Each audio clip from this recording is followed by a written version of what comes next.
পশ্চিমবাংলার বিরোধী দলনেতা শুভেন্দু অধিকারীর কাছে খবরটা পৌঁছাই। উনি কালকে আমাকে দুপুর 1:55 নাগাদ উনি আমাকে ফোন করেন। ফোন করে বলেন, আমি শুভেন্দু অধিকারী বলছি, তুমি নিশ্চিন্তে কাজ করো, ভেঙে পড়ার কিছু নেই। মুসলিম তো কি হয়েছে, মুসলিমদের কি স্বাধীনতা নেই? তবে মুখ্যমন্ত্রীর কাছ থেকে বা অভিষেক বন্দ্যোপাধ্যায়ের কাছ থেকে এখনো কোনো কিছু সহযোগিতা বা আশ্বাস পাইনি। গতকালই একটা মারাত্মক খবর আপনাদের সামনে তুলে নিয়ে এসেছিলাম। আমার গ্রামের জেলা বর্ধমান, সেখানে একজন ইউটিউবার, একজন সাংবাদিক সত্য খবরটা করার চেষ্টা করেছিলেন। কিছুই নয়, তৃণমূলেরই এক নেতা, তৃণমূলেরই অপর এক নেতা, তিনি আবার বিধায়ক, তার বিরুদ্ধে কিছু বিস্ফোরক কথা বলেছিলেন, আর অপরাধ হয়েছিল সেটা তিনি টেলিকাস্ট করে দিয়েছিলেন, তার ইউটিউব চ্যানেলে দেখিয়ে দিয়েছিলেন। ব্যাস, অন্তত বেশ কিছু গুন্ডা এসে তার বাড়ি ভাঙচুর করে এবং কার্যত প্রাণে বেঁচে যায় ছেলেটি। তারপর যখন সে বাড়ি দেখতে আসে, সেই ছেলেটিও মার খায়, সাংবাদিক বন্ধু মার খায় তার মা, তার দিদি। এবং আপনারা ভাবছিলেন যে যন্ত্রণা বোধহয় এখানেই শেষ হয়ে গেছে। না, যন্ত্রণা সেখানে শেষ হয়ে যায়নি, আরো যন্ত্রণা অপেক্ষা করছিল। কি যন্ত্রণা, আজকে সরাসরি তার মুখ থেকেই শুনে নেব। আমার সেই সাংবাদিক বন্ধু, আমার সেই ভাই ইমতিয়াজকে আমি সঙ্গে পেয়েছি। ইমতিয়াজ, চিরবন্ধু মিডিয়াতে অনেক অনেক স্বাগত। নমস্কার দাদা। আচ্ছা, গতকাল তো তোমার ভিডিও দেখলাম, অত্যন্ত মর্মান্তিক ঘটনা, কিন্তু এখানেই তোমার যন্ত্রণা শেষ হয়নি। গতকালের ঘটনা তো মোটামুটি সকলেই জেনে গেছে, কিভাবে তোমার বাড়ি ভাঙচুর হয়েছে, কিভাবে তোমাকে মারধর খেতে হয়েছে, তারপর তুমি থানায় গিয়েছিলে। কিন্তু তারপর শুনলাম যে এই ঘটনাটা সামনে নিয়ে আসার জন্য তোমাকে আরো বেশ কিছু প্রভাবশালী তাদের বাড়িতে ডেকেছিলেন এবং সেখানে কিছু আরো চমকানির চেষ্টা হয়েছে। কি হয়েছিল তারপর, ঘটনাটা যদি একটু বলো। সত্য কথা বলা যাবে না, প্রথমত হচ্ছে এটা একটা বড় অপরাধ। তবে আমি ইউটিউবার হই বা ফেসবুকে নিউজ করি, যেখানে করি না কেন, আমি এই স্বাধীন ভারতের একজন নাগরিক। সত্য কথা বলবো। আমার দেশের নেতাজি সুভাষচন্দ্র বসু যে স্বাধীনতা দিয়ে গেছে, সেই স্বাধীনতাকে আমি অক্ষর অক্ষরে পালন করব। গত দু একদিন আগে বর্ধমানের 1 নম্বর ব্লকের অন্তর্গত সরাইটিকর গ্রামে, সেখানে এক তৃণমূলের পঞ্চায়েত সদস্য শেখ নয়ন, তিনি বর্ধমান দক্ষিণের বিধায়ককে কোনো একটা বিষয় নিয়ে তিনি জড়িয়ে ফেলেন এবং বারবার বলার চেষ্টা করছিলেন যে এই বিষয় নাকি খোকন দাসের মদতে হচ্ছে। আমার একটাই ভুল, আমার ভুল নাকি বলতে পারবো না, আমার একটা আবেগ, আমার একটা কোশ্চেন মার্ক বারবার তৈরি হচ্ছিল। এই নয়ন উত্তরের, যিনি উত্তর বিধানসভার অন্তর্গত পঞ্চায়েতের সদস্য, তিনি বারবার দক্ষিণের নাম করছেন কেন? আমি খালি বলতে চেয়েছিলাম যে বর্ধমান উত্তর বিধানসভায় যদি খোকন দাস পা রাখে কি অবস্থা হবে। বাস, এতেই বিশাল ক্ষোভ, বিশাল রাগ বাবুর। তখন ওইখানকার পঞ্চায়েত সদস্য বলেন যে আমি নয়ন বলছি, যদি উত্তরে পা রাখে মেরে হাত পা ভেঙে দেবো। তারপর আমি কিন্তু এখানে দাদা শেষ হয়ে যায়নি। আমি নয়নকে বলেছিলাম, আপনি যে এই কথা বলছেন, আপনাকে কিন্তু কেস খেতে হবে, আপনার জেল হতে পারে, আপনি ভয় পাচ্ছেন না তো? বলছে না, আর্মস কেস দিবে তো, গাঁজা কেস দিবে তো, ভয় পাই না। আমি নয়ন ভয় পাই না। তারপরে কিন্তু পঞ্চায়েত সদস্য তো শেখ নয়নের যে কথা বলছেন, এই উনি তৃণমূলের সদস্য, উনি তৃণমূল। তারপরে কিন্তু তৃণমূলের বিধায়কই ওনাকে গাঁজা কেস দেবে, আর্মস কেস দিতে পারে, উনি আশঙ্কা করছিলেন শেখ নয়ন। তারপরে দেখলাম নয়ন হচ্ছে 2 ঘন্টার মধ্যে ক্ষমা প্রার্থী, তিনি ক্ষমা চাইলেন। সেই খবরটাও কিন্তু আমরা সম্প্রচার করেছি। ওই নয়নবাবু যখন বিধায়কের বিরুদ্ধে কথা বলছে সেটাও যখন করেছি, উনি ক্ষমা চেয়েছিলেন সেটাও করেছি। তারপরে একদিন না কাটতে কাটতে আমার বাড়িতে, বলা যেতে পারে আপনি যেহেতু এই বর্ধমানের ভূমিপুত্র ছিলেন, অর্থাৎ জন্মকর্ম বর্ধমানে, ঠাঁই পেয়েছেন সবার মনে, যেহেতু বর্ধমানের ছিলেন, বর্ধমানের সাঁইবাড়ি হয়েছিল, নিশ্চয়ই আপনারা জানেন সেই ঘটনা। সেই ঝাঁচে কিন্তু আমার বাড়ি হামলা করার চেষ্টা করেছিল। আমি যদি থাকতাম, আমি আজও অনুরোধ করছি, আমি আশঙ্কায় রয়েছি, যদি থাকতাম আমাকে প্রাণে মেরে দিত। আমাকে এরা গলার শাঁসিটা টিপে মারার 1 মিনিট ভাবে না এরা। না, এই তো সেদিনের ঘটনা গেল। তারপরে এই ঘটনাটা যখন কালকে সামনে এলো, আমরাও এটা দেখালাম বা অনেকেই যোগাযোগ করলো, তারপর বেশ কিছু প্রভাবশালী তোমাকে দেখে মুখ বন্ধের একটা চেষ্টা করেছিল, এরকম একটা খবর শোনা যাচ্ছে, সেটা কি হয়েছিল? প্রভাবশালীরা বলছে যে ওদের নাম কেন দিলি থানাতে, ওরা তো যুক্ত ছিল না, ওরা নির্দোষী। আমি বললাম কে নির্দোষ কে নির্দোষী নয় সেটা একেবারে বিচার দিন, বিচার ব্যবস্থা ঠিক করবে, আইন আদালত ঠিক করবে, পুলিশ প্রশাসনের উপর আস্থা আছে, পুলিশ প্রশাসন ঠিক করবে, আমি ঠিক করার কেউ নই। আমার যেটা মনে হয়েছে আমি প্রশাসনের কাছে দ্বারস্থ হয়েছি, প্রশাসন বুঝবে, এটুকুনি। না, এই যে প্রভাবশালীরা, এরা কি শাসকেরই সবাই, শাসক দলেরই? তাছাড়া কে হতে পারে দাদা? শাসক, শাসকের কথা, শাসকের বিরুদ্ধে কথা বললে কণ্ঠরোধ করবে, মেরে ফেলবে, কণ্ঠরোধ তো দূরের কথা। আপনি নিজেও বুঝতে পারছেন যে যে স্টুডিওতে বসে আপনি লাইভটা করছেন, সেই মাথার ছাদটা যদি উড়ে যায় কি হতে পারে?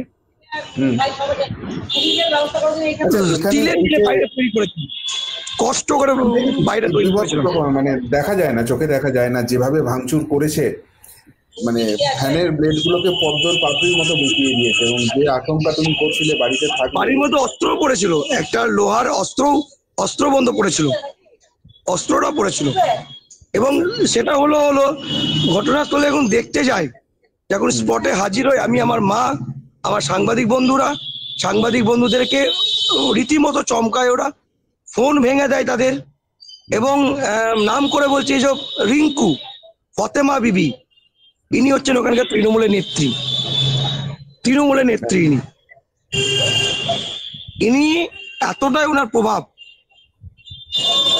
উনি বলছেন আমি পেশেন্ট, আমি অসুস্থ, মারধর করার সময় তিনি ভুলে যাচ্ছেন তিনি অসুস্থ।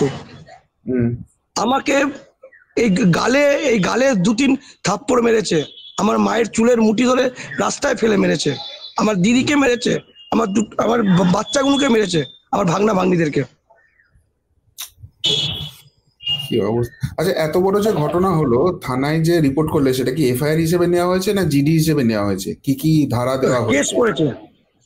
কেস করেছে প্রশাসন, কেস করেছে, এফআইআর হয়েছে প্রশাসনের ওপর।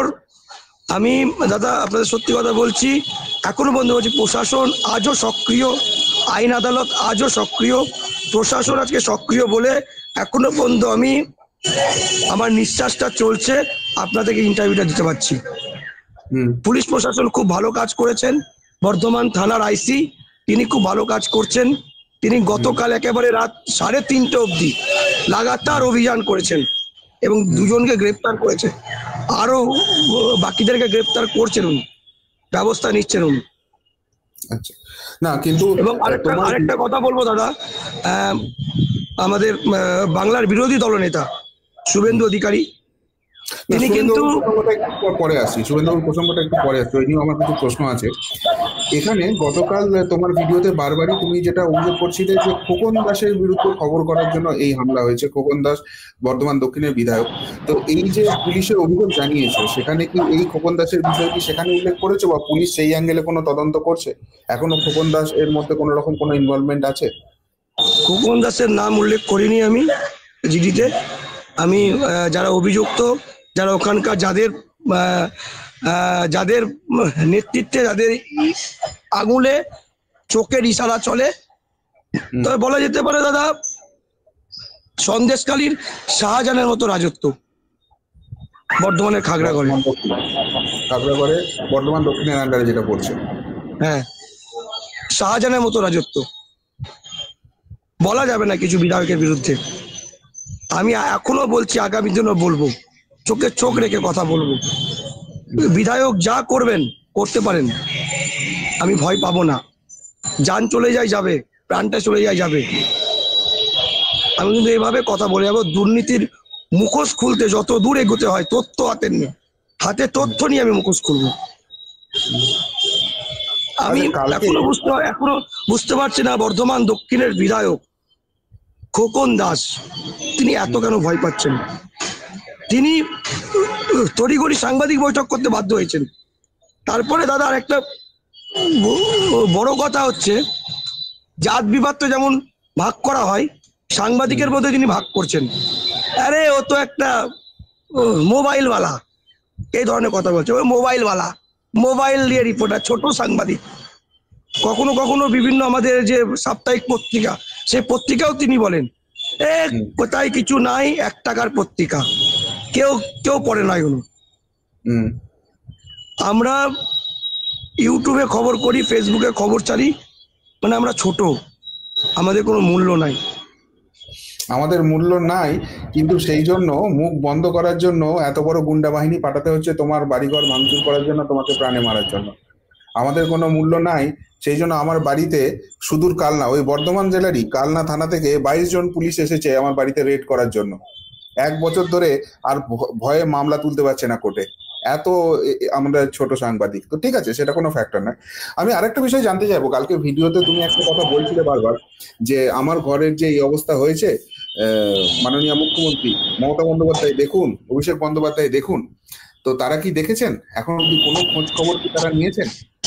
না, কোনো খবর নেয়নি। তবে বর্ধমান জেলা তৃণমূলের সভাপতি, কাটোয়ার বিধায়ক রবীন্দ্রনাথ চ্যাটার্জি, তিনি আমাকে আমার মাকে ডেকেছিলেন। উনি আশ্বাস দিয়েছেন যে উনি ব্যবস্থা নিচ্ছেন, ব্যবস্থা বললো, আমি ব্যবস্থা নেব, কোনো ভয় পাওয়ার কিছু নেই, আমি দেখব, বিষয়টা দেখব। তবে মুখ্যমন্ত্রীর কাছ থেকে বা অভিষেক বন্দ্যোপাধ্যায়ের কাছ থেকে এখনো কোনো কিছু সহযোগিতা বা আশ্বাস পাইনি। দুঃখিত, আমি এই বাংলার নাগরিক, এই পশ্চিম বাংলার নাগরিক, 260 বর্ধমান দক্ষিণের, বর্ধমান পুরসভার 1 নম্বর ওয়ার্ডের বাসিন্দা। দাম নেই আমাদের, কথা বলতে দেবে না, কোনো খবর নেয়নি। উনি তো লক্ষ্মীর ভান্ডার দেন, আমার মাও তো লক্ষ্মী, আমার বোনটাও তো কন্যাশ্রী, রূপশ্রী।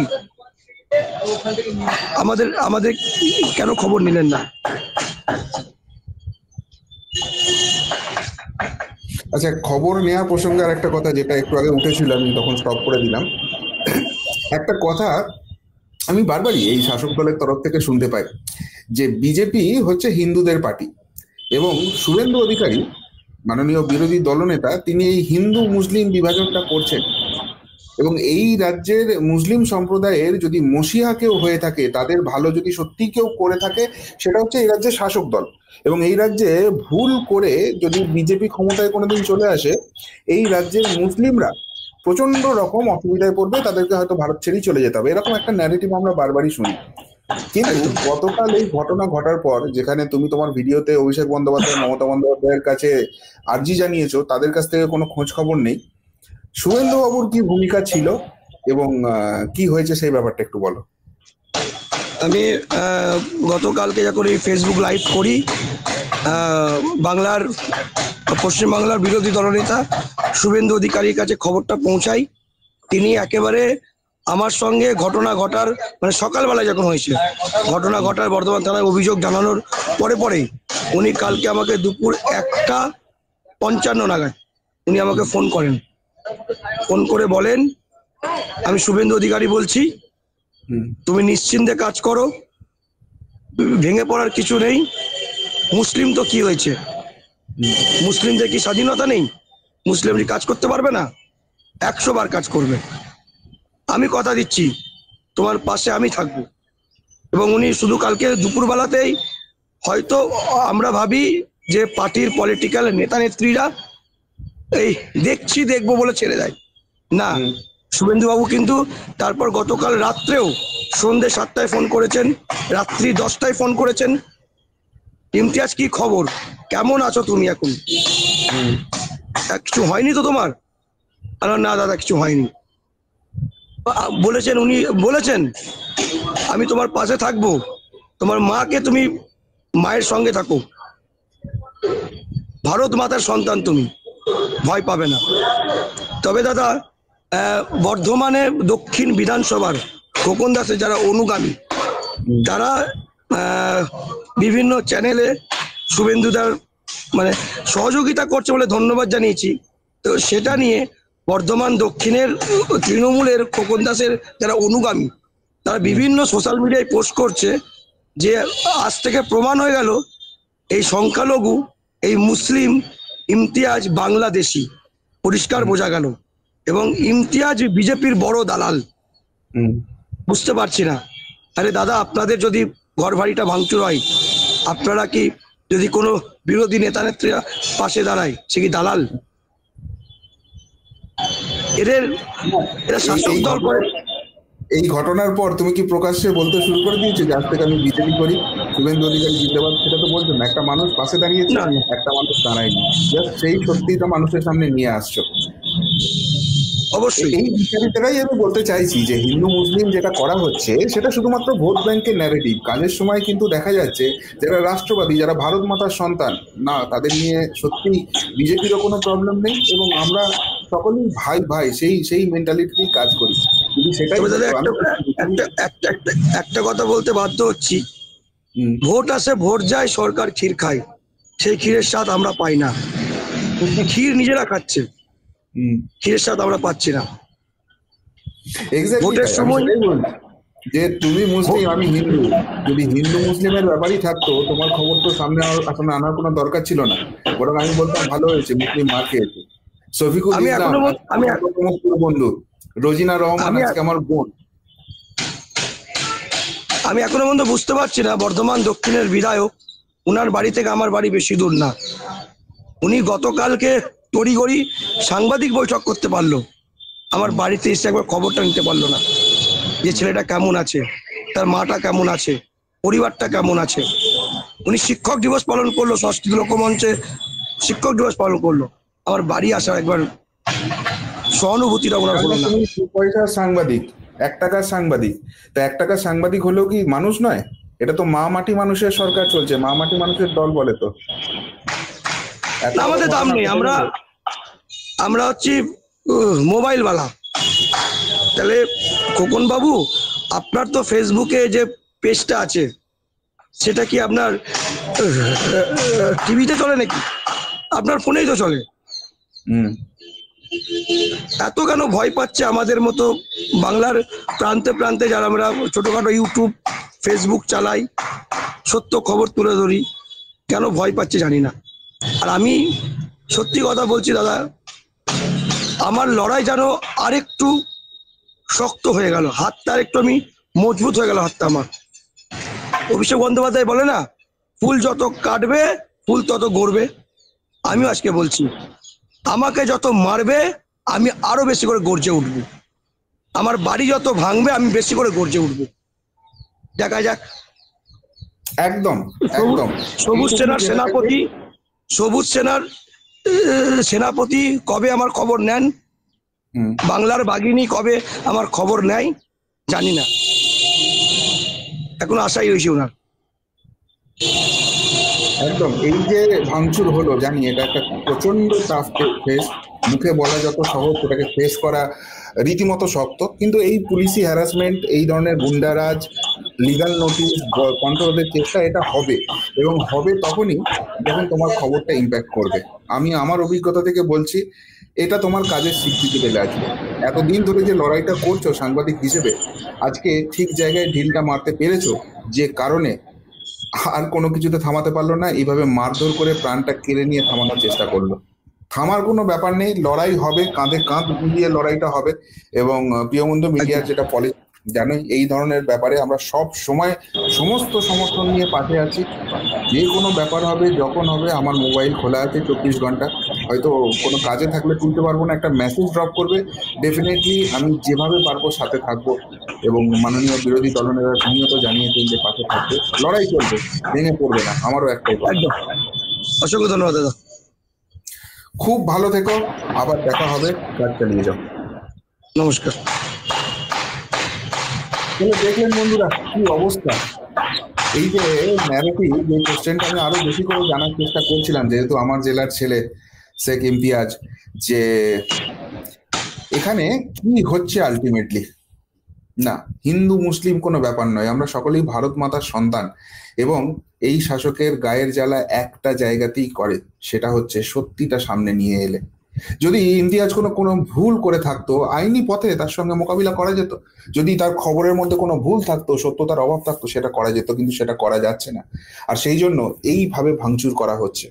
কিন্তু এই সব ঘটনা আর একটা ইমতিয়াজ, আর একটা সত্য কণ্ঠ, আর একটা বলিষ্ঠ সাংবাদিকের জন্ম দেয়, এটা বোধহয় ভুলে যায়। কি বলবেন ইমতিয়াজের সঙ্গে যা হলো সেই নিয়ে? যদি কিছু বলার থাকে অবশ্যই কমেন্ট বক্সে কমেন্ট করে জানাবেন। এমনকার মতো এখানেই শেষ করলাম, ফেরত আসছি নতুন প্রতিবেদন নিয়ে খুব তাড়াতাড়ি। ভালো থাকবেন, সাথে থাকবেন, পাশে থাকবেন। নমস্কার।